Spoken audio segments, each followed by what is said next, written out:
Climbers, our good friend, our fearless leader, Brent Baxter, was out on a ledge.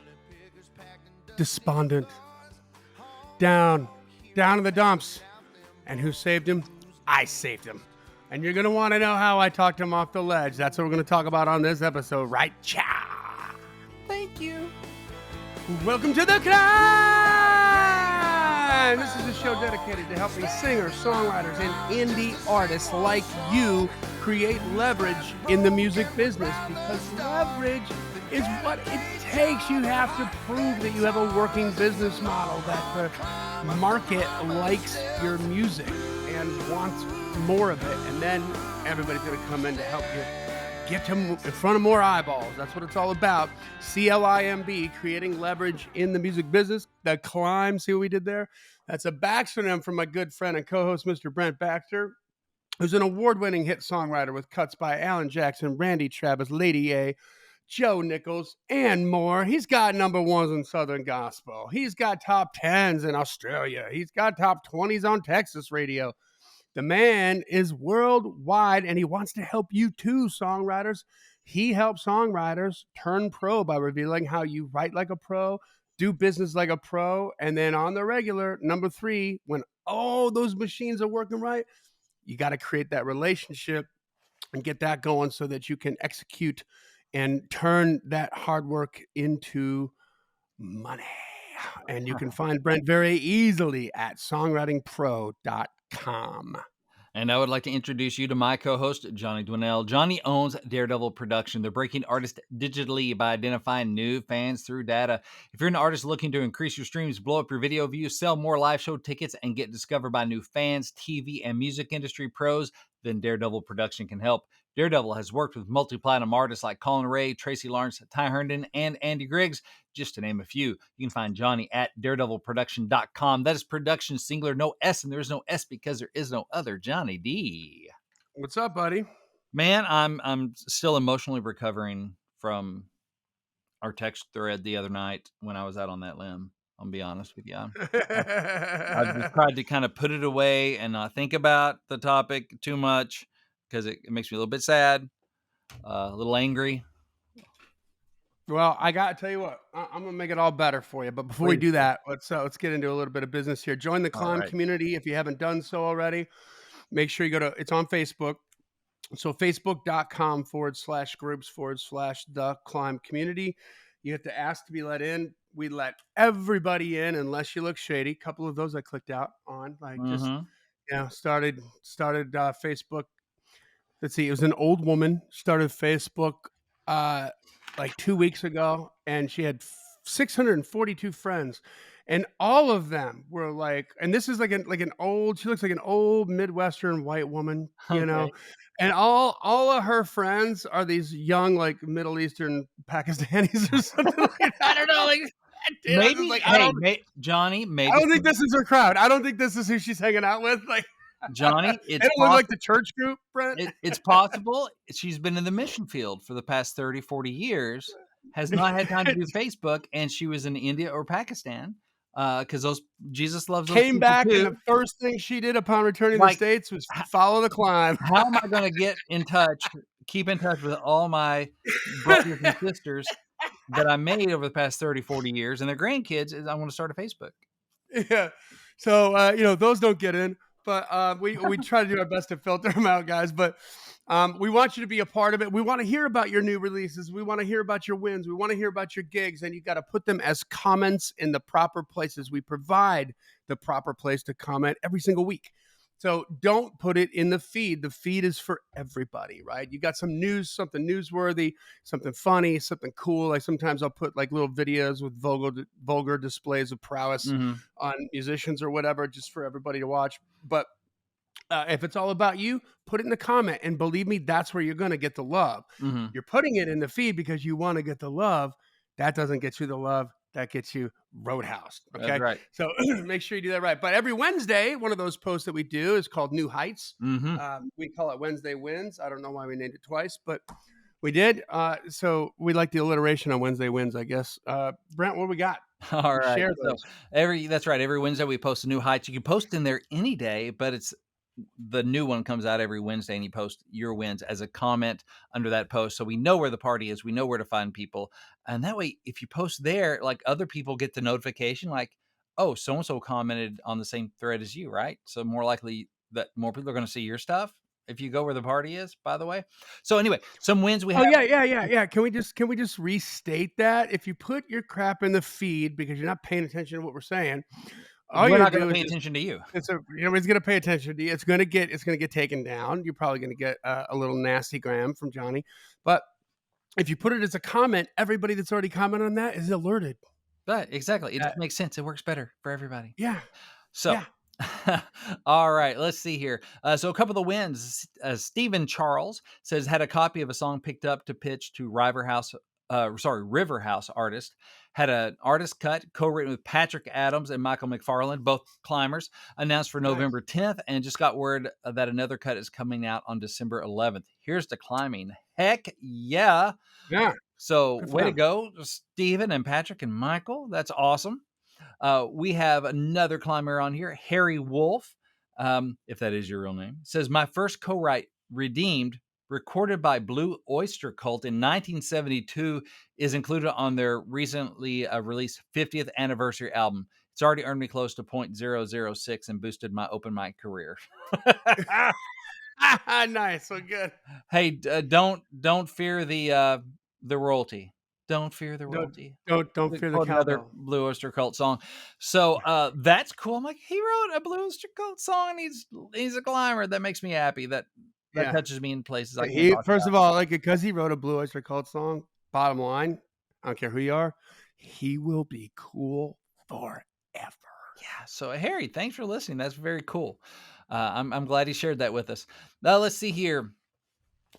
We'll finish with this one. Always more than we can get to, but this is climber Jacob Reel says, released my first EP over the weekend. Wouldn't have been possible without the Climb podcast. Can't wait to hear y'all's perspective on the recent developments at Spotify. And then he clicks a link to the stuff going on at Spotify, which is perfectly appropriate there because it's in the feed and it's a win and all that good stuff. So Yeah. to y'all and to everyone else who posted on there, congratulations. Keep on climbing. Oh, and one more win, because I want to brag on some previous Daredevil talent. So last time you were in town, Yes. we had the first climb takeover, right? That went really well. And that was on a Monday. And then Wednesday, that was the week of Janelle's birthday. So Wednesday, I got tickets to go see Brandy Clark. We both love Brandy Clark at the Ryman. Mm-hmm. Well, I didn't know that the specific date. I knew she had bought these tickets, but she had bought Alana Springsteen tickets. If y'all haven't heard of Alana Springsteen, she's a killer artist, up and comer. And so we had two sets of tickets. We couldn't sell them, so we just gave them to Brent and you and Dustin Bird, who's been on the climb and who was on the show on Monday. Y'all went to go see her, and then he texts me video of the guitar player. Let me tell you this. This is funny. So Dustin and I we went and wrote, and so then we caught an Uber to the show at the Exit Inn. And so Dustin's an artist, producer, songwriter, all that good stuff. And so we're on the way there. He's like, so tell me again what Johnny does, and I'm like, oh, he helps people. And I told him this whole story that's been like a whole podcast episode about this guy named Jacob Cade, who's rock, guitar guy. And Johnny did his Facebook magic and did an ad and helped him put 400 extra butts in the seats to show up early at this place where he had no footprint, but John does his magic and Jacob's awesome. And they got like 400 people there to open early for like Dawkins, I think it was, at a rock show. Mm-hmm. And it was like, he does that kind of magic, right? He's like, cool. That's on the way to the venue. We get to the venue and Alana's guitar player looks real familiar. I'm like, who's that guy? I'm like, dude, that looks like, and that looks like Jacob Cade. The guy I was just talking about, like randomly, right? And then, they do this big solo thing with him, and he's shredding on guitar. She's like, Jacob! I'm like, Dustin, that's the dude I was just telling you about. It's been bugging me all night. That's Jacob Cade right there. I was just telling you about this guy. That's him. I'm like, yeah, that sounds shady. I'm like, no, look. And so I took video, and sent it to Johnny and Janelle, who were at the Brandy Clark show. Yeah. And then you can pick up from there. And then so this is where confirmation bias creeps in, right? So Jacob is from Colorado, and he just recently moved to Nashville, like I think June. Okay, he Mhm. came out here in June, so just a few short months ago, and uh, and I'm like, I'm looking at the video, and it looks a lot like him, but I'm like, Yeah. no, I don't. That's not him. Can't be him. That can't be him because you know why? He would have told me that he's got that gig, right? He Right. would have told me that. So, actually, this morning I'm having words with him because, so unbeknownst to me, like that was him. He had that gig. So he texted me this morning about some other thing. Hey man, I'm doing this thing. He sends me a new track that he just did, Mm, and wanted to get some feedback on it, and blah blah blah. I'm like, and then he mentioned then he was asking me like, "Hey, can you hook me up with some people to get some opening gigs, mhm. around town, like at the basement and stuff like that?" I'm like, "Yeah, man, do this, do this, this." I said, "And by the way, just make sure you tell me when you're playing because I love going to see him play." Yeah, He's he's like, "Oh, great. oh yeah, it was funny, dude." He goes, "Yeah, I had a gig the other day at the Exit Inn, but it came up real fast, and I didn't tell you, sorry." And I was like, all of a sudden, I'm like, "Wait, hold on a second." Like I said, that's really funny because Brent told me that he was in town and I had tickets to go see Atlanta Springsteen, but I gave them to Brent and his friend Dustin, and they went there and they thought they saw you. But I said, "There's no way that was you." He goes, "No, that was me." I'm like, mother effer, like what the hell, dude? Like, so yeah, he's on that whole tour, Oh, he's killing for the it. rest of this year, man. He's crushing it. So, I know. and actually, I went and looked at her tour doc. I want to go see him now. Oh, yeah, oh, And yeah. I went and looked at her tour stops, and she's in Australia right now. I'm like, "Aren't you supposed to be in Australia?" And he's like, "Yeah, they couldn't get us work visas fast enough, Oh, so we're that doing it." But that's relationships. Like the drummer's a friend of his that got mhm. the gig. They said, "You know any guitar players?" He's like, "Yes, I do." Yes, and And he said they love me. So that's so good funny. for Jacob Cade. I'm proud of him, man. That's Yeah, great. that's awesome to see that good stuff happening for him, and, And I'm now pissed I didn't see the show yes. So, because if I had known Jacob was going to be there, you guys would be going to Brandy Clark instead. I guess either way, I win in that Either way, you scenario, win. so I'm not gonna second guess it. I'm not gonna worry about it. I'm just be like, "I saw a good show," or, "I would have seen the good show." Either way, I'm glad I'm friends with Johnny. So, All right, guys. Well, congrats, listen, Jacob. follow the podcast and tell a friend about it, man. There's good stuff on here. We want everybody to be digging this. We got more and more professionals listening to this. I got professionals calling me now that I'm like potentially doing business with. I just listened to episode 400, dude. Love Yeah. that, man. Here's what I learned. Like, I love hearing that. Oh, So heck yeah. we are doing good in the world. So let's talk. Why don't you talk about the text you sent me? Alright, so, I got an email from either I think Nashville Briefing, which by the way, Nashville Briefing is it's a free email. They just kind of, "Hey, here's some new videos that are out from people. Here's some like industry stuff." So it's a good free email if you just want to help keep up with what's going on in Nashville. If you're a Nashville file like I am or Nashville centric. So just the Nashville Briefing. So I get that email and I don't always open them up, but I was opening that one up and I looked through it and it says something about BMI putting out like a royalty calculator for like Spotify and Apple. I thought, oh, well, that's cool. Let me check that out because we're always looking to go. Well, what are we going to get paid? What's this like? So apparently, it says legal and consulting firm Manat, Phelps and Phillips developed a tool to calculate payouts across Spotify and Apple Music. So you basically, and we'll need a link to this in the show notes, but it's on Billboard, actually billboard.com, and they have a link to that. And you just enter your streams in, and it breaks it down by like sound recording earns this much, mechanical earns this much, and performance earns this much. So I thought, okay, let's see, let's test this out. So I was testing out, going, what's a recent release I have that I know approximately how many streams on Spotify it has. I'm putting in a number there, and I cried just a little bit because it's not a lot.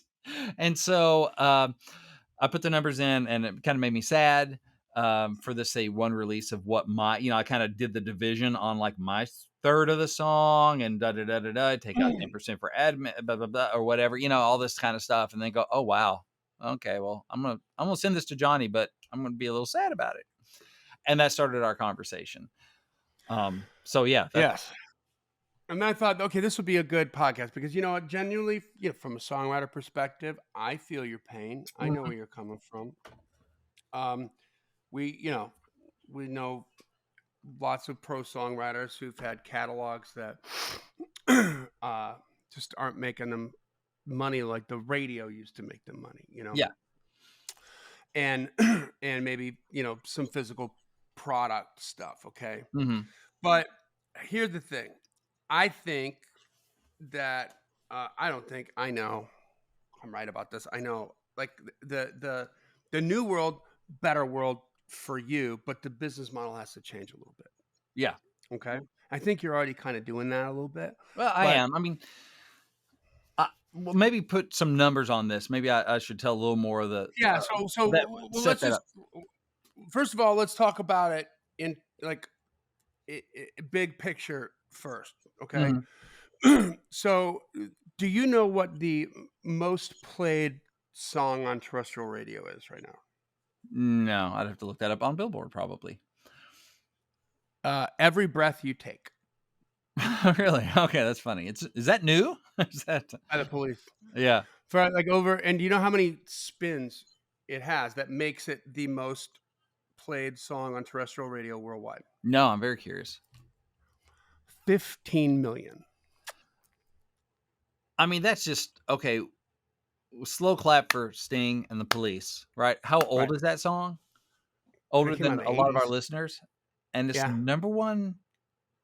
The Uh, most play, it has the most radio spins, terrestrial radio spins worldwide of any song. oh, this is like total lifetime. Total Oh, lifetime. okay, okay. Total lifetime. Okay. Like Yesterday's up there. I think Brown Eyed Girl is up there. Mhm. Um, so let's talk about so let's just talk about that. The commission, the publishing on a radio spin is, I think it's 12 cents a song, right? In the United States. Yeah, it's something like that. And it's moving depending on when you hear this. So we just call it 12 for funsies. Okay, so Simplicity. at 15 million spins, that's 1.8 million dollars of revenue.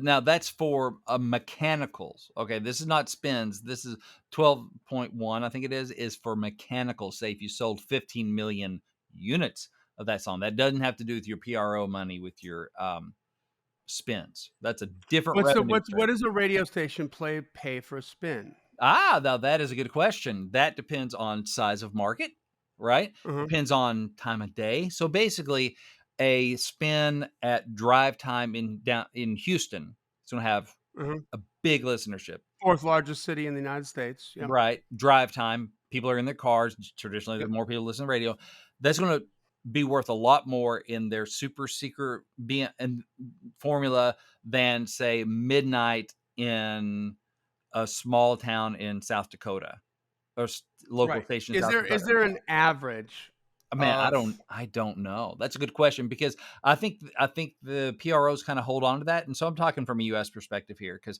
you also have ASCAP, CSAC, and BMI, which are also right? getting licenses from the radio stations. And so basically what they do is they have a big pool of money that comes in from their licensing from all these radio stations. And then they get the reports of who's getting spun where and how much.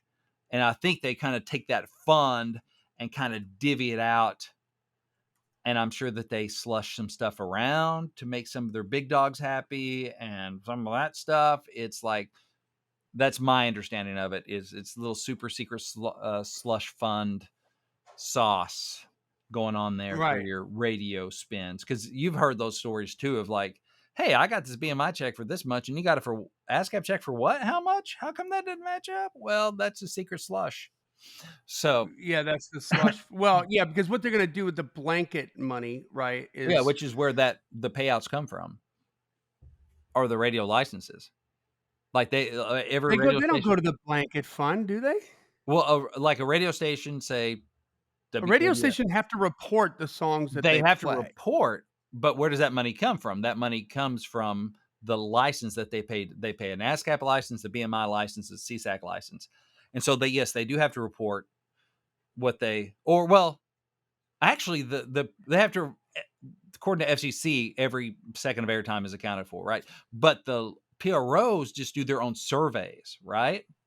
They do their own Right. surveys and they survey and they're looking for BMI songs. And then they do what I guess would be a statistically significant sample size survey of what's getting played. That's how they determine the number ones and different stuff and their payouts.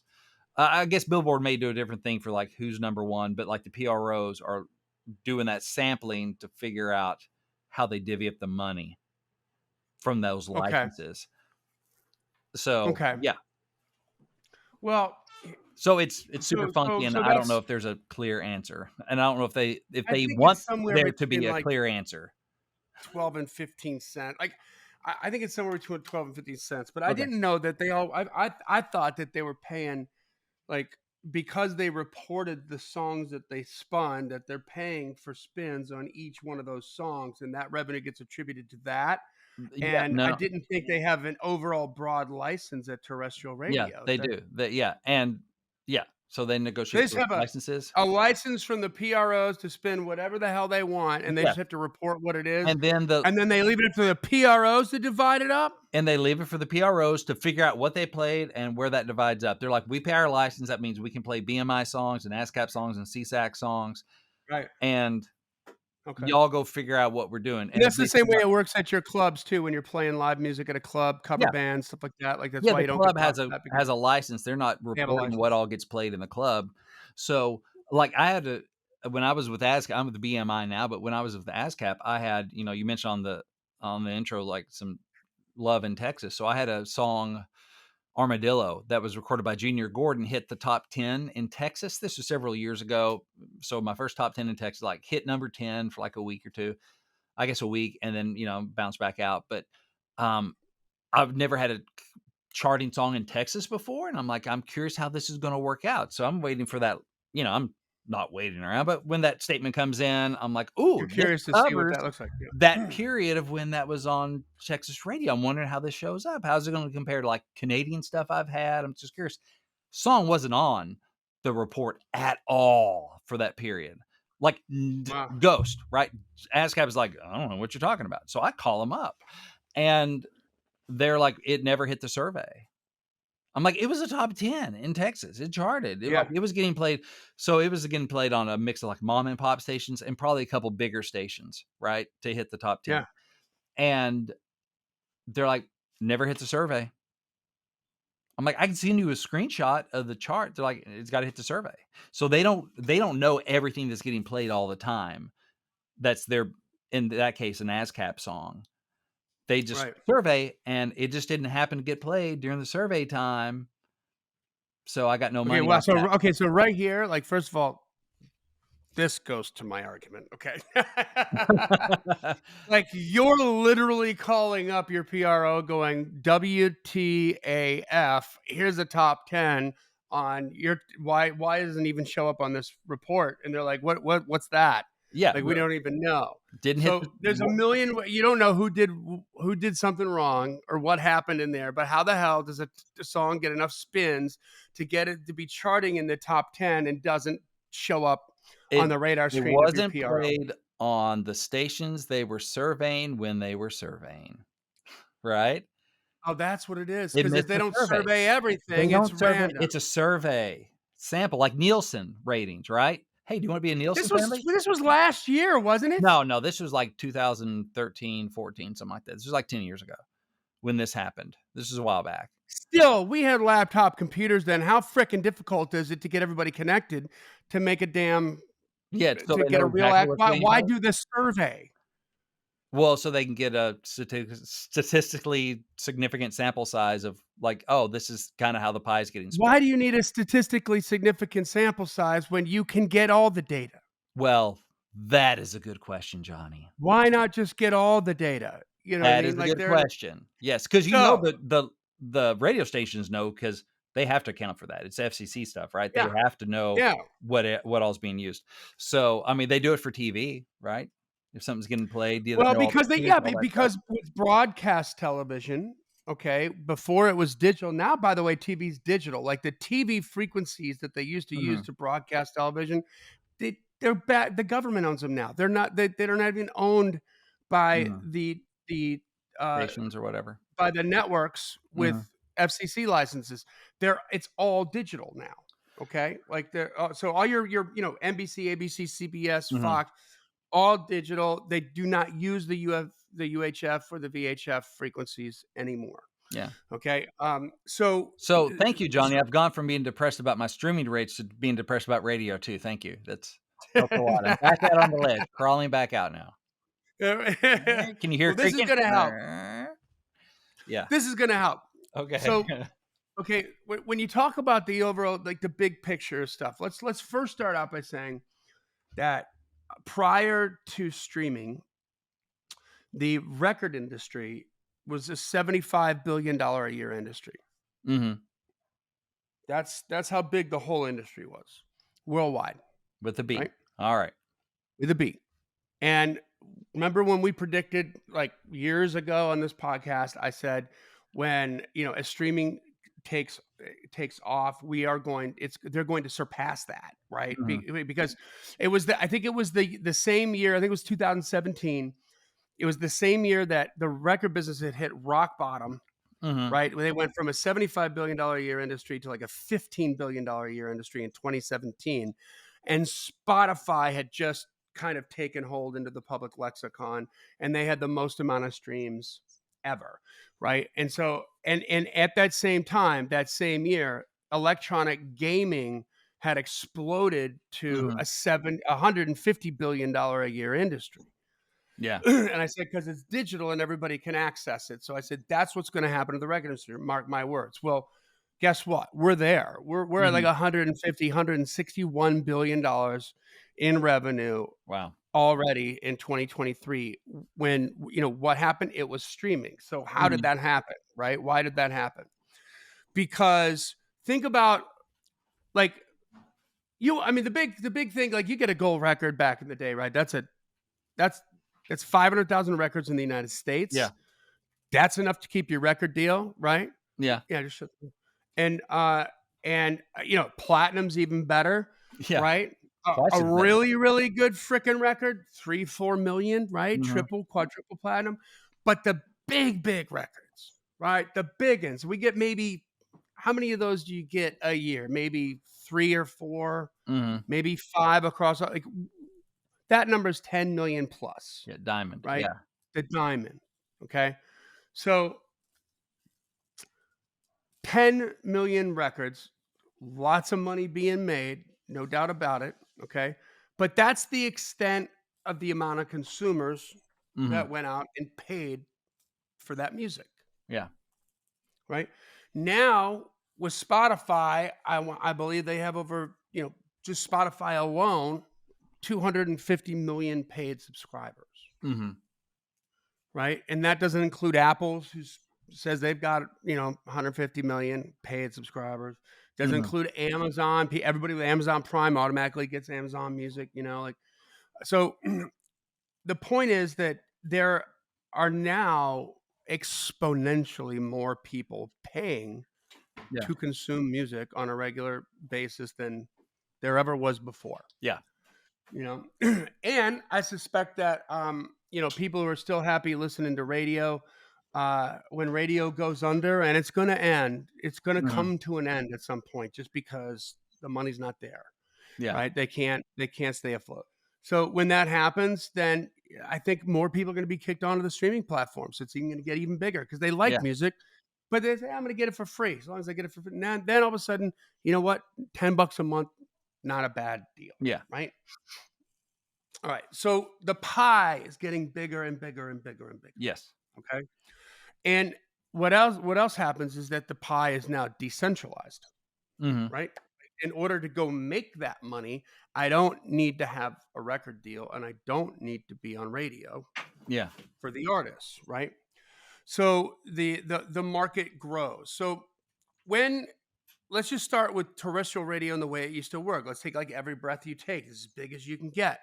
Okay, there was millions and millions and millions and millions of dollars made off of this. There's no doubt Oh, yeah. about it, right? The Mhm. record, the tour, the merch, the publishing on this, etc. Okay, but without streaming, take that out of the picture, right? This Mhm. comes and it goes. Right. It's a big hit for a while and then it's over, right? Yeah. And how did record labels figure out to, exploit those old copyrights a second time, the big ones? I mean, you have, well, sync, but you have greatest hits records. You have Greatest hits records, yeah. right? More product to sell, Well, yeah, for and those sold really well. record labels, even recurrent airplay doesn't help them out if they don't have publishing on it because they gotta sell product, right? Because they don't make money. Right. It's not like Europe where the artist gets money from just being on the radio. So there's like, let's do hits packages, special event like the Blue Oyster Cult thing, their 50th anniversary edition. Let's Yeah. sell some more Blue Oyster Cult. So, Yeah. Yeah. No, exactly, exactly. But that's how they did. They kept, yeah. the greatest hits thing, that the essential, Yeah. Brent Baxter, 20th like Century that's Masters. Yeah. and then the remastering. That Yeah. was another one, Mhm. right? Remastered for CD, remastered for Laserdisc. this or for Yeah. that. Another excuse to go sell a million pieces of Mhm. product, right? At a profit. But there was a limited life. Okay. Now you are, um, let's say you're the biggest Bob Dylan fan on the planet. Mhm. Okay. I mean, the biggest, like every single piece of product that Bob Dylan has put out, you own it. Yes. You own the first CD, you own the last CD release, you own the box set, the greatest hits, the re records, the essentials, the remasters, everything Bob Dylan, you own it. Yeah. How you listening to Bob Dylan today? Digital. There you Because go. it's convenient. Yes. And what happens every time you listen to it digitally? Somebody's making Revenue's money. created. Yeah, revenue's created. Revenue's created, right? So So you're saying I need to get on some Bob Dylan records. What I'm hearing here. what's all this one in a million stuff? Okay. So now, like, so the way that record labels were set up before, we know, because good climbers listen to this show all the time, know that the surprising number on in the record industry of who made money and who didn't, right? Mhm. Like 9 major record labels back in the day when everything was popping on all cylinders and there was no streaming. There's only 2 choices to listen to music, Mhm. and they own the radio, they own the airwaves, and each of those major record labels had about 500 artists signed to the label across all genres Mhm. total, and only 25 of them made any money. Yeah. Only 5% of the investments that they made in other artists made money. Why? The tyranny of space. There wasn't enough bandwidth. They weren't getting enough radio airplay. People didn't know they were there. Because They weren't in selling order records. to make money like that, you had to have a bigger audience, a big audience, and Mhm. in order to have a big audience, Had to get on radio. it had to be on radio. I mean, there are just a very few artists that figured out ways around it without radio. Metallica was one. Jimmy Buffett, Um, yeah, people Jimmy like that. Buffett. I Grateful mean, Dead, yeah. probably some. So Yeah. there's a handful, but the by far the vast, 99% of all the brand name artists that have multi-million-dollar brand names got there because they were on radio, and they only play 12 songs an hour, and they have rotational format programming. So I would venture to guess that your average radio station is spinning somewhere between probably 28 and 40 songs a week, and Mhm. for those same songs for like months. Right. Mhm. So how many total different songs does a radio station play any given year?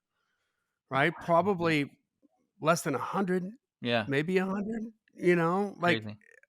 over the course of 365 days, Mhm. we're going to spin 100 different songs. Yeah. Right. So very, very close club, tyranny of space. Right. And we figured out that through just going back and doing the math on that, that there were literally from 1960 to now, there's somewhere in the neighborhood of 2,700 artists that have gotten to the level of notoriety where they have multi-million dollar brand names Mhm. in 60 years. Yeah. Right? 2,700 artists, give or take a few hundred. Okay. Yeah. Even give or take 1,000. That's an astonishingly low number Yeah. for 60 years, right? So what we have now is definitely a situation where, the per stream rate could be, I mean, the difference on this calculator Mhm. between Apple and Spotify is astonishing, Yeah. right? Mhm. Okay. Pretty big percentage Uh, difference. it's almost double, Yeah. Mhm. What Apple right? pays out versus Spotify. Yeah. Yeah. So God bless Apple. So Go listen to Apple. there is a life cycle on a record on terrestrial radio, Mhm. right? And then when it's done, it's done. It could be reissued under a greatest hits. It could be, so of all the artists signed to a record label, only 5% of them get on the radio. Mhm. And of those 5% that get on the radio, how many of them have hits? Yeah. You know, how many of them turn into artists with a long career and are not like a one-hit wonder or a two-hit wonder, Mhm. right? I mean, the average, I think, lifespan is like 7 years, 7 albums Yeah. of the artist. That's your average between your one-hit wonder and the Rolling Stones, right? Who've been Yeah. doing it for 60 years. So there, it's not a big window, right, to make it happen. And then the product is sold on the market, the product is purchased, the physical product is purchased, game over, I own it, now it's good, and it goes into my library, and the only way I'm gonna buy it again is something happens to it, right? If it gets Yeah. wrecked. And I really, really love that album, but otherwise, it's not it's No. sold once. That's why they had to figure out greatest hits, right? Like, Yeah. they had to figure out remastering all that stuff, right? To try to breathe more life into that. So, now we have streaming, it's on demand, right? Mhm. And you have songs that are, I mean, regularly these big artists are getting 100 million streams, Mhm. you know? If you're Taylor Swift, you're getting a billion streams, Yeah. right? A billion streams. Like, and you have, I think, doesn't she have like a billion monthly listeners? Didn't she cross that? I don't know. That's Like, ridiculous. that's insane. How do you do that? But so now it's evermore, right? It can be used all the time because it's on demand. So how is it that the record label with this, in from 2017 when they were at 15 billion to 2023, 6 years later, jump up to more than double the best year that they ever had? Mhm. Because people are streaming more music. More people are paying for music. More people are streaming the music. Okay. A stream lives on. It lives on in a playlist, right? There are Mhm. playlists that are out there that have regular, steady traffic that have no new material on there. They're not like a Yeah. Spotify editorial playlist that's constantly being curated with the new Mhm. stuff this Friday that came out. It's like, no, these are my favorite songs, and somebody hits it and the search is right, and they got a huge amount of traffic. Those songs get an incredible amount of streams because people continue to listen to them, and they can do that at will. So not only do you have more people paying to consume music, Mhm. okay, but also each individual person's consuming each piece of music more, Mhm. right? Because even if you own the product, like the Bob Dylan example, you're still streaming because it's just more convenient, Yeah. right? And every time you stream, you're generating revenue for somebody. For Okay. somebody, right. Okay. um, so a stream lives on, a single goes on the radio and then it comes off the radio, right? Like, Mhm. I mean, some of the biggest success stories, that song might be on radio playlists for a year. But Mhm. what do you say the average amount of lifespan of a single is on terrestrial radio back in the day? Like 9 months, 6 months? Maybe something like that, I guess, yeah. You hear Okay. quite a bit. So, as a songwriter, from your business perspective, right, on the terrestrial radio side of the table here, Mhm. you have, you have to get to be writing with an artist that's one of the 25 out of the 500 that's going to get on the radio. Yeah. You also have to have the song on the album of the artist that gets on the radio be the one that's on the radio, Right, yeah. right? Now, back in the day, having a cut on a big record still made a lot of money, Oh, right? yeah, yeah. You go On platinum, the mechanical sales. yeah, just having one song on a platinum record would generate 91 grand when the statutory rate was 9.1 cents per album sold. If you're a solo Yeah, writer owning your publishing, you just made 91 grand off some album cut that went platinum. yeah, yep, Not bad. not bad. And the so you see how that it's like literally you're friggin' Luke Skywalker trying to shoot those two missiles into that 2 meter wide thing on the whole Death Star to Yeah, to to make that living, right? yeah, And it's a good living that you can make, Yeah. Okay. But that means that in order to get to that artist that's on that label, that may be the artist that's chosen to be put on the radio, which you may have the song that actually gets on the Mhm. radio, right? And then to do that a lot, Yeah. you know, like to do it again once Yeah. you did it once. I mean, man, I mean, that is a whole lot of networking to very few people, Yes. right? Very few people, and it's a very much of a closed club. Well, now we have a situation where artists don't need permission to make money on their music, Mhm. right? And we did the math in 2021 with that Spotify report, and we figured out that out of the 13,400 artists who were paid at least $50,000 in Spotify money just for streaming, Mhm. okay? When we backed out all of the major label artists, when we backed out the current major label artists and the multi-million dollar brand names, it was like give or take 1,000, like 8,400 indie artists who never would have a record deal, who would never get on the radio. Yeah. That had figured out a way to generate $50,000 in streaming money from Spotify as crappily as they pay. Yeah. Okay. And then the next year, it went up to 16,500. So 3,100 new artists in 2021, 3,100 more artists in 2021 than in 2020 figured out a way to make at least $50,000 in streaming just from Spotify, Which, by the way, right? is about 10,050,000 streams, 10,050,000 streams. There you go. according to this calculator, to get up to about if you wrote it by yourself and own it, publishing and everything Own the all in, master. Yeah. Mhm. it says like that's like 48,000. So yeah. There you go. Right. So we did not sign keep in mind, by the way, that the record business in 2017 at 15 billion in gross revenue was three labels and a Yeah. handful, three majors, not nine, and a handful of like really, stout indie labels, Mhm. right? I mean, most people don't know, like Morgan Wallen's on an indie label. He's on Big Loud. Like Yeah. he's not on Warner, he's not on Sony, he's not on Universal, right?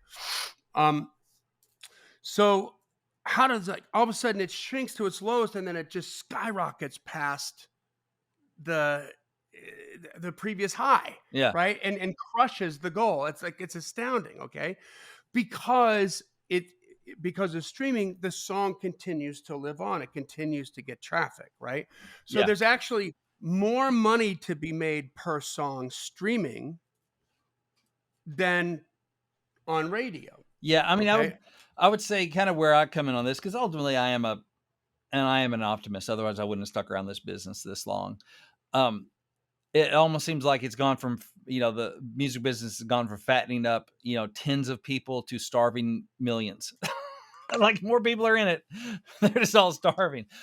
Even though there's more food being handed out, but or earned, I guess. So what I did was I was looking up what got me kind of depressed. I was like, okay, let's see, maybe some of these indie cuts that, I've been getting and kind of where they're talking about, their streaming numbers, and to see what might come in off something like this. So I just put in like 150,000 streams of, say, a three-way ride. So you like 150,000 streams.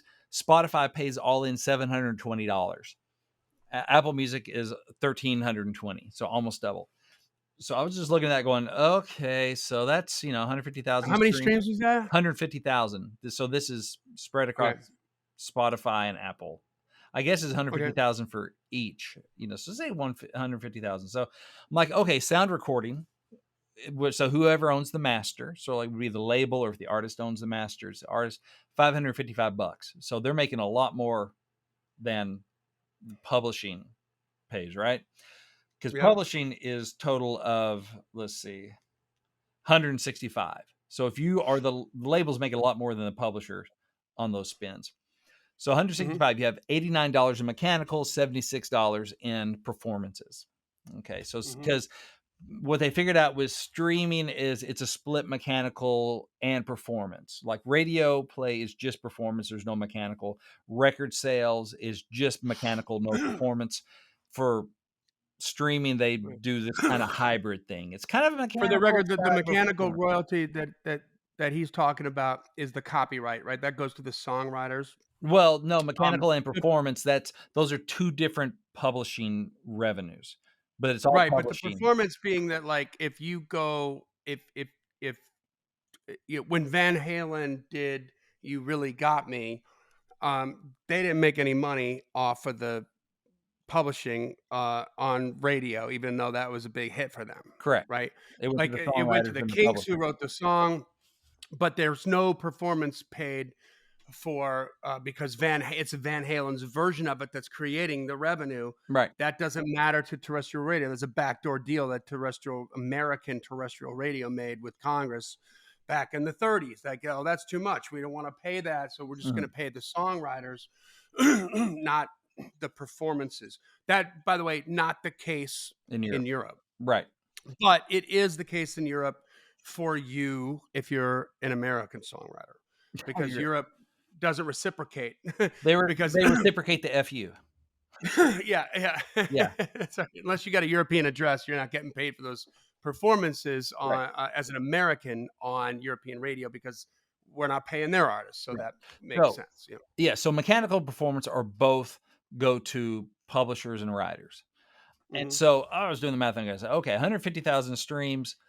Say if it's a three-way and I own my publishing. So mechanical, so you divide that by three, is I've made basically $30 off Mhm. mechanicals on 150,000 streams. Performance, call that $76 divided by three. If the three of us, $25. So about $55.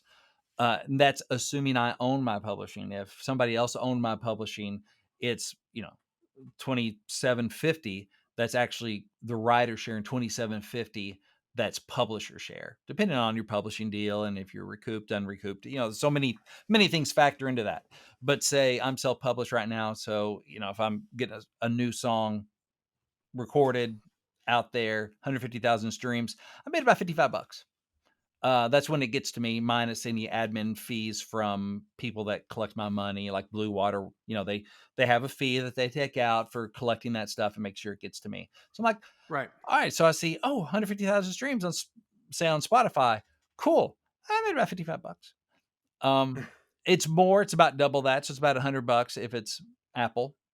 If it's 150,000 streams on Apple, and hopefully you're getting streams in more than just one platform. But I'm like, okay, well that's so I need about 600,000 streams, say a month to cover some grocery. No, more like a week to cover my groceries.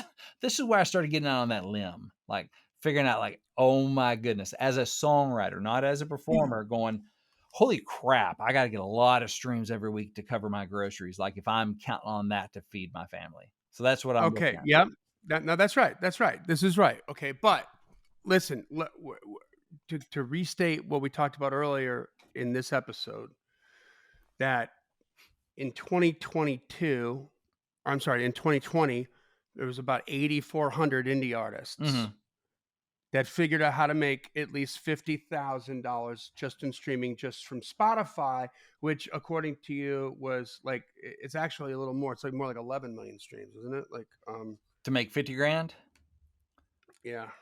Let's see here. Let me do my math again. Let me put that in there. 1, 2, 3, 4, 5, 6. Yeah, it's like 11 million streams, 10,500,000 streams. So 8,400 artists. First of all, 8,400 artists made at least created at least 11 million streams each in 2020.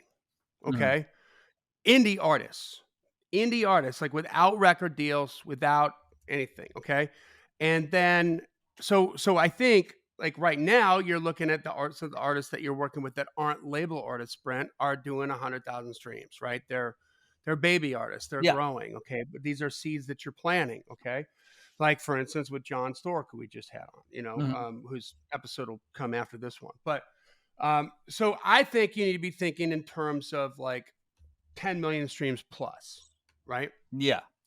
because then in 2021, all of a sudden it's not 8,400. It's more like 11,500 Mhm, artists that made at least 10 million streams of traffic each mhm.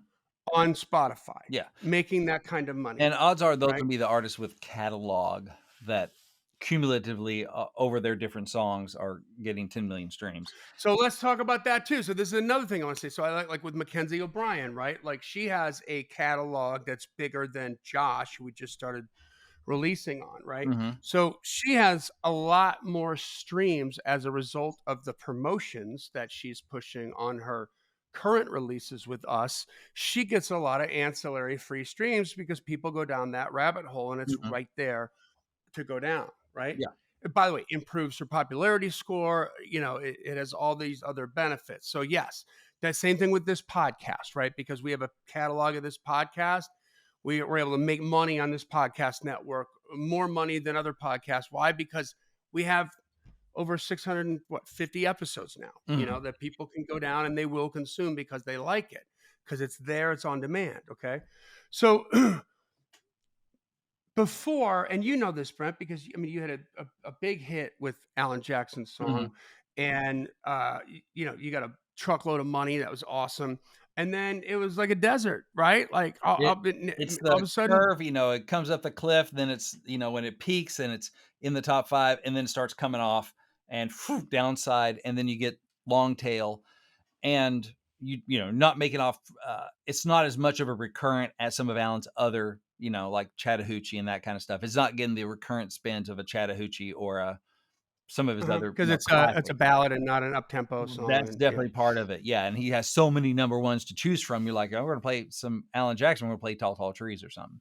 So Okay, so now let's talk about the remember the interview with Tony Lane in Denmark, right? Where he was like, "Man, it's 1,500 songs you got to write and mhm, submit to get the one that makes some money." yeah, Right? And that's Tony Lane, okay? yeah. Like of all the songwriters that have made money, I mean, I go and I look at like, we've got the songwriting festival coming up.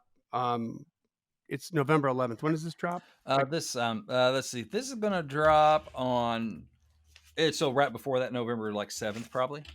okay, so if you're in Arizona, come to see the songwriting festival on Yeah, November 11th in Gilbert. It's amazing, right? yeah, David Lee Murphy's the headliner. He wrote, he's as an artist, he's got big hits with Dust on the Bottle, and mhm, which is just a staple on radio and a staple on Broadway, and Party Crowd. But he's written far bigger hits yeah. for all your favorite artists. We've got D. Vincent Williams, we've got Barrett Baber, we've got Joe Leathers. If you go look at the average songwriter, like hit songwriter's resume, very few look like Ashley Gorley or None of them Shane McAnally. actually. Right? Yeah, They've got like maybe they've got 5 or 10 hits spread out over 25 or 30 years, yeah, and that's it. and they're doing really Okay. well, yeah, So here, the difference between potential artists that you could write with to make money with, just from 1 year from 2020 to 2021, grew by 18%. mhm, Artists who can make money, right, mhm, and generate revenue. Okay, and in a previous episode, remember we talked about how record labels weren't breaking artists anymore, radio's not working, and one of the comments that was made by this was a Billboard article that we were unpacking. By the way, if you didn't listen to it, it's worth going back to listen to. But a bunch of record executives were anonymously interviewed, and what are they saying? Like they are switching their business models away from depending on big, huge hits to mhm, generate the revenue that they need to keep the lights on and be, number one, stay in business, and number two, hopefully make a profit. To what? Like having a bunch of artists, like 30 artists signed that are going to hit solid base hits, yeah, right? Solid singles, solid doubles. They're not going for the grand slam anymore because they don't think that that can happen. So I think for writers out there, and then the final thing is when I say that the song lives on and continues to make money, before streaming, y'all, you don't hear and would never hear anything about the Bruce Springsteens and the Stevie Nicks and uh, Pink Floyd's getting offered, insane amounts of money for their catalogs, Mhm. right? Because they wrote those songs continue to make money. Again, if you're the biggest Stevie Nicks fan, you're not listening to the records, you're streaming it. Yeah. That's what you're doing. And so every single day you listen to Stevie Nicks, you're generating revenue for that publishing, copyright. Okay. Mhm. And because it keeps going and going and going and going, and they're capitalizing on it completely, it creates a predictable revenue stream that people can go. It's like Wall Street, right? When you buy a stock for Apple, let's say, or from GM, or from whatever, from some huge blue chip company, you're betting on their repeated ability to generate cash flow, Mhm. consistent cash flow, because people borrow money against that to go start up other businesses and grow the country, right? And grow the world and create Yeah. new technologies. Well, they're for the first time ever now, the music business revenue has become predictable. Mhm. It's predictable, right? It's predictable enough that they've turned big, huge catalogs from the Bob Dylans and the Bruce Springsteens and the Pink Floyds into blue chip stock asset class investments where BlackRock and these big, huge companies that handle everybody's pensions and all that crap are they're Mhm. in on it. They would never touch the music business with a 10-foot pole before, Yeah. but now they are. Why? Because the predictable revenue is there. So for a writer, man, the more that, first of all, it's still about the music, but you can exploit way more copyrights now that generate money, Yeah, that's the thing, right? like, say, like, a McKinsey thing before well, okay, so the Allen thing, I make decent on streaming from that. It's Uh-huh. still probably still more terrestrial radio. I haven't done head-to-head comparison, but probably that just because it generates so much more per spin than streaming Mhm. does. But Right. it's helping that long tail. It's almost found Mhm. money. It's like, it's helping that long tail of a hit. For an artist like McKinsey, the only money I would have made would have been like, "Hey, selling records out of your trunk or at the show, pay me for that," which is I'm not talking about McKinsey, but just in general for an indie artist, that'd be pretty spotty to try and track down that money, right? Yeah, you're not gonna get that from an You're artist. not It's no, gonna go in the gas tank. yeah, it's I've had those situations where guy like, "Oh, I know I cut a couple of your songs. I need to get it to you," but, yeah, I never saw a penny. Um, Mhm. so on what it makes me think about is going, "Okay, if I'm spending the time with an unknown artist who doesn't have big numbers, I need to get they better put the freaking song out, or I've wasted several hours where I'm not gonna now, here's the thing as songwriters, we always waste a lot of waste, I use in air quotes, because anytime we're working, we're writing, we're buying a lottery ticket, you know? Mhm. But going, "Okay, if I'm writing with this artist, even the win is much smaller," right? Even, like, what we're aiming Mhm. for is a much smaller win that could probably happen if they're unknown, um, Mhm. versus a day where I'm swinging for Kenny Chesney or something that could, like, make 6 figures. Um, Right. it may make nothing, it may make 6 figures, most times it makes nothing, that sort of thing. But what it makes me look at going, "Okay, this is an indie artist, they're looking at stuff for them." Oh, I wanna have a really freaking good batting average on that, because if Yeah. they put it out, yeah, it may have some long tail, but I gotta at least hit 150,000 streams on this, so I end up getting But but that. yes, but here's what I want you to think about, okay? Like, because the 4-minute mile has been broken, sir. Mhm, Okay. The 4-minute mile, let's say, is an indie artist without record label representation who can manage to generate 10 million streams. mhm, Okay. 10 million streams. mhm. So, what do you make on 10 million streams? Well, it depends if I'm on all 10,000,000 songs, on all 10,000,000 streams, right? So Oh, that's well, like it could be for off 10 million 100 streams of songs, your which is, song. 100,000 Fair, streams a song if they got 100 songs out there. So, fair. But what is, what do you make on 10 million streams? That's the question. let's see, 10,000,000 streams. Publishing makes about 10 grand off Spotify, another 16 off Apple. So if we're talking Spotify, where most of the streaming is, 10 grand goes to the writers and publishers to be divided. Okay. So, we had 8,400 artists that generated this kind of traffic in 2020. Then we Mhm, had like 11,500 that generated this kind of traffic in mhm, 2021. I haven't looked at the number for 2022, yeah, but it's growing exponentially, right? As mhm, people are figuring out two things. Number one is that, Spotify's distribution, it's not marketing. So we're going to have to work it to get it there. Okay. And then you've got guys like me trying to figure out how to build that on ramp for my artists to mhm, editorial playlisting where we get these free streams and everything. Okay. Um, I, before where you're only going to, over a 30-year period, you're only going to maybe get 10 or 15 copyrights exploited really well mhm, that are going to make you money. Now you can have, 50, yeah, 60, 70 a year making varying levels yeah, of income. You mhm, know what I mean? And if we have artists that have gone from 0 to 10 million streams in a year, right? 3,100 new artists figured out how to do that. mhm, Like, then, it's how big of a stretch is it to go from 10 million to 100 million? mhm. And that's the thing, I mean, Okay.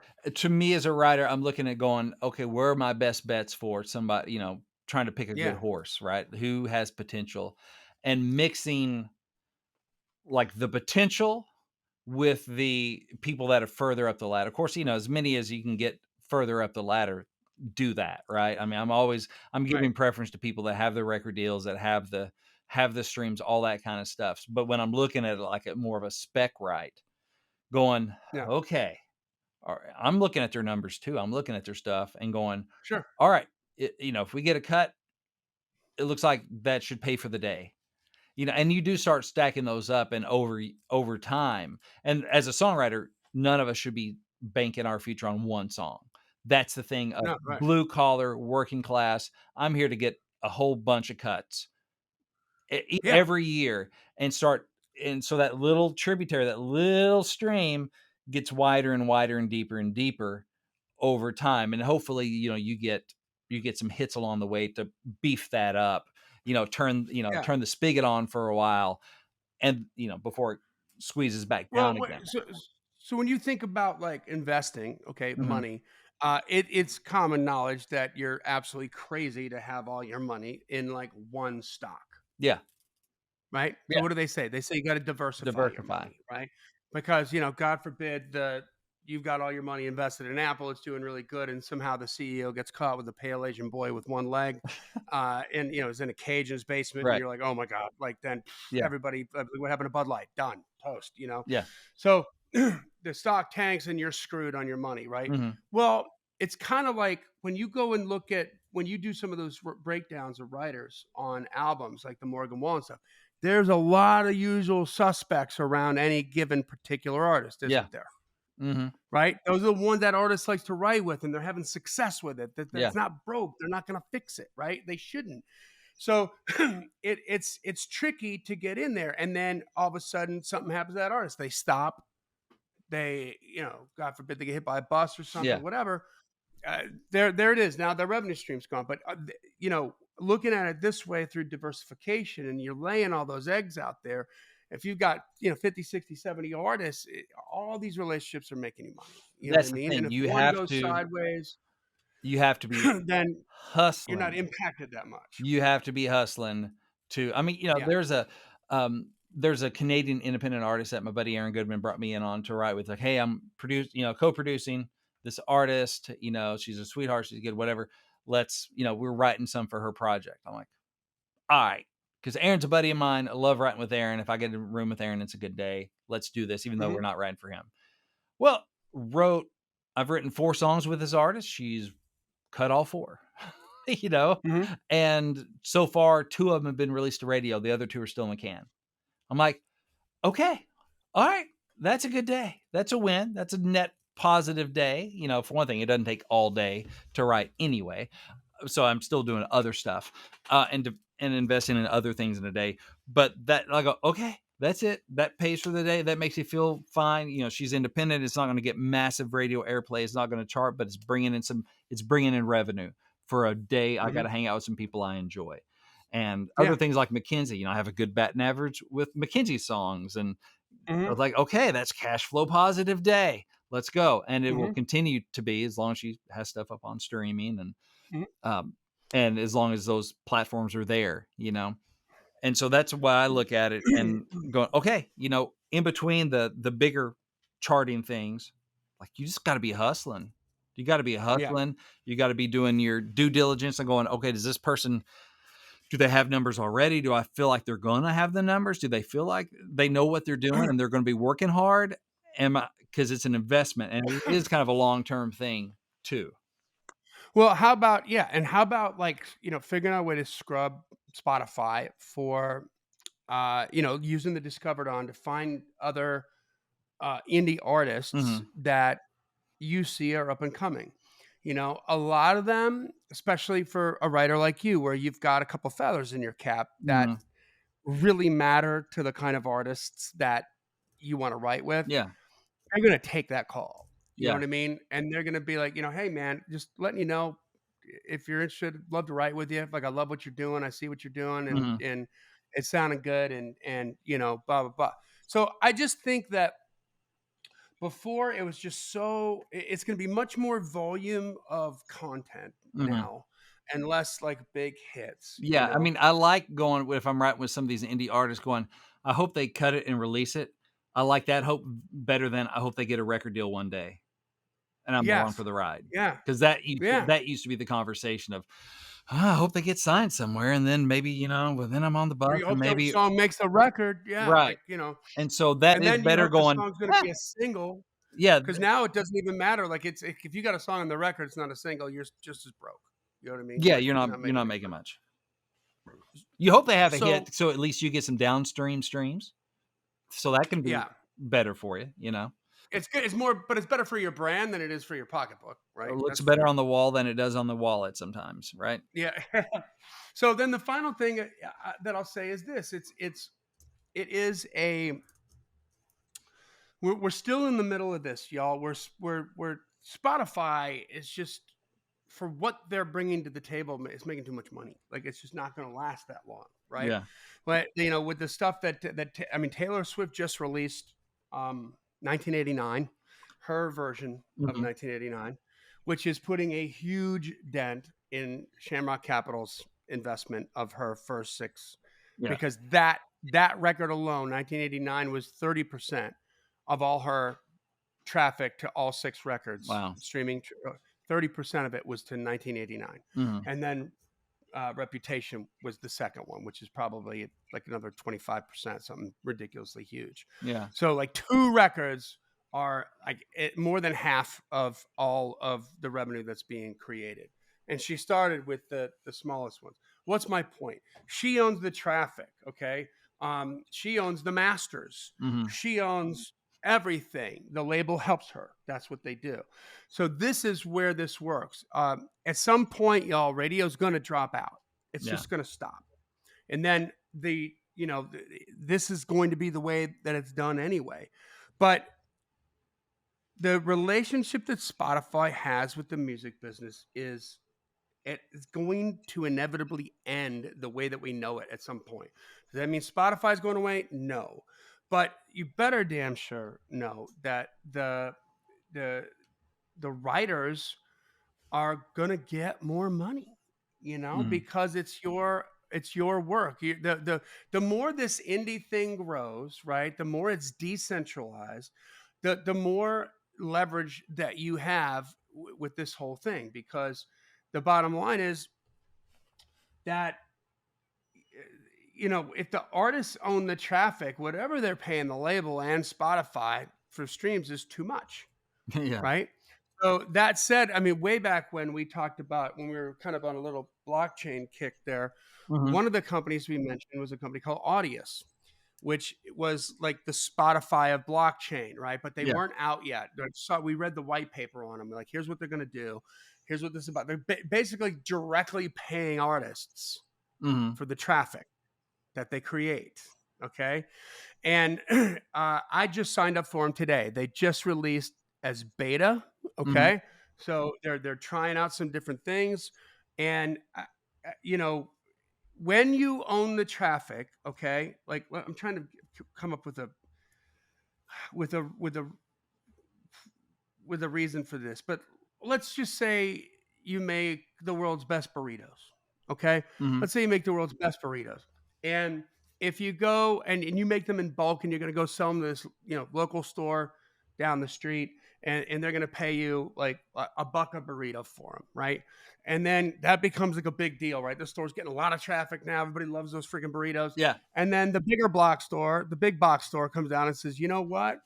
We want to get those burritos too. We'll pay you $1.50 a burrito, Yeah. right? What are you going to do? Go with a better deal. Probably go with the better deal, right? Mhm.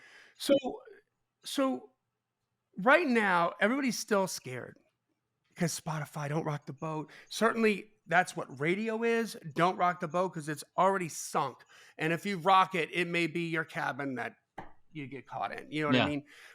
Literally, you have radio looking at Spotify to determine who's popular enough to get on the radio because we can't afford to bleed any more customers. We Right. need to make sure everybody's happy. So it is dying, right?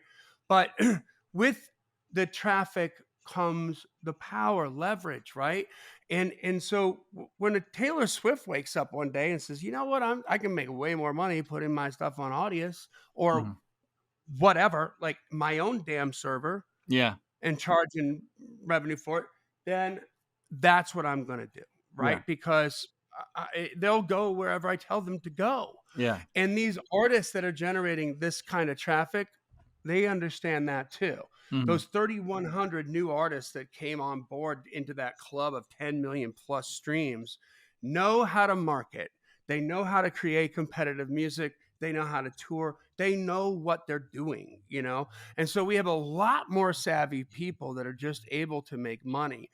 And I don't think that 5 years from now, it would be a stretch for a songwriter of your caliber and your mindset, your business mindset, to have, a solid six-figure income Mhm. from songs that's pretty predictable.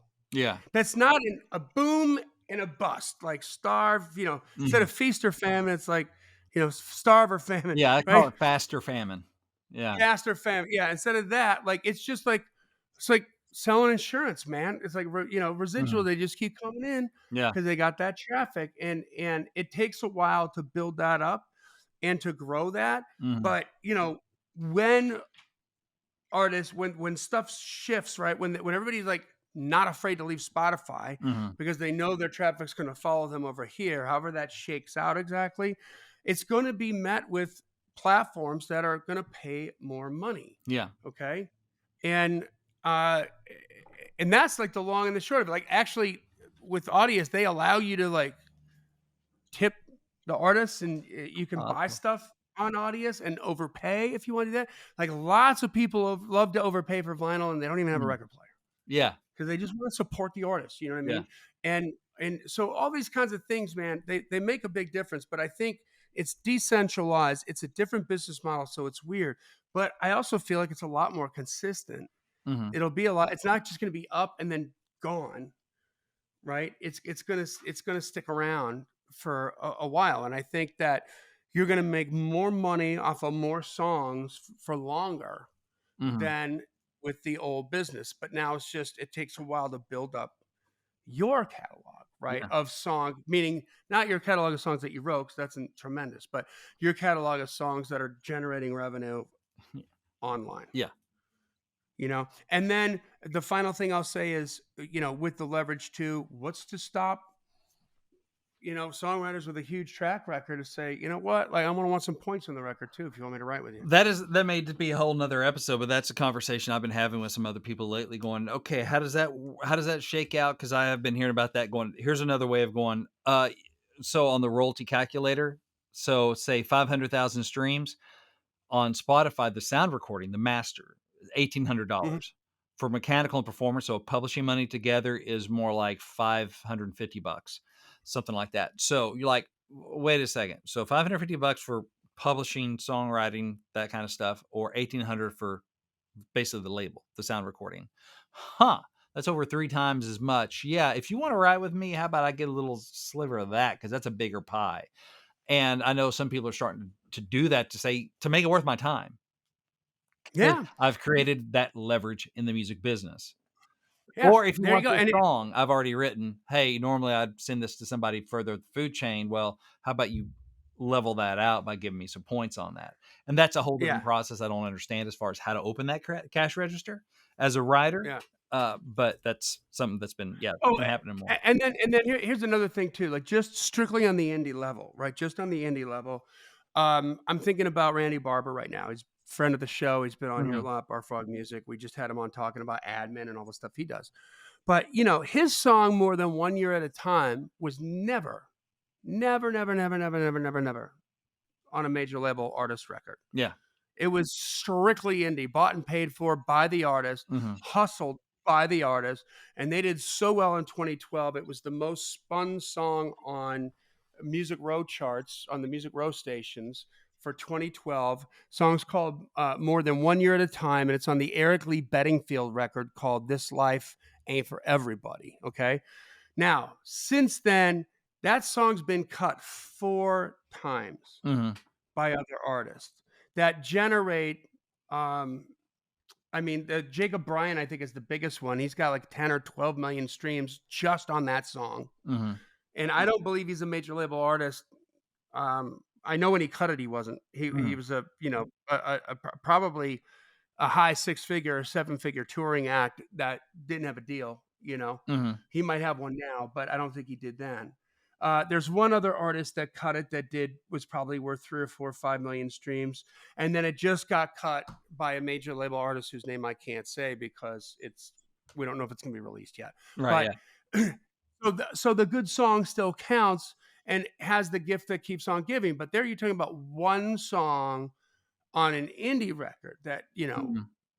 you had to be like in the know to find this thing. But now that's been cut by 4 different artists and generated over, I think, a grand total right now over 20 million streams for one song.